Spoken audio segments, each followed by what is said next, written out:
So this is a refrigerator panel that I'm making into a micro shaker look. Actually, there's two panels here.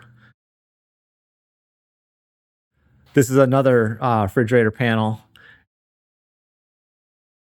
3/16 by 3/4 micro shaker, just this kind of material. It's just solid rift oak being glued on, but we use all these clamps, avoids any nails. They're very cheap online. I just got them on Amazon. See another bucket full of them. I think I got about 150 of these because of the amount of these micro shaker doors we're making.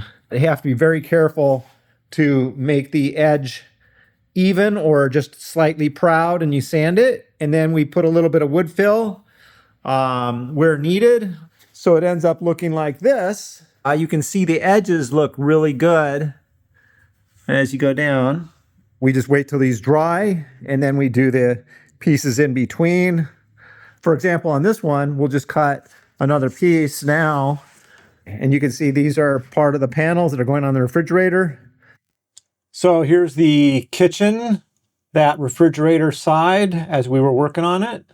The opening is made for fully inset refrigerator where the panels go inside the frame. So that was quite some work. And there's the final product there. And the refrigerators, some of the kitchen there, that same side.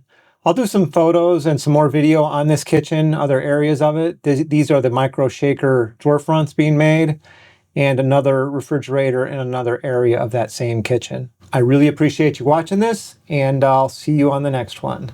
See ya.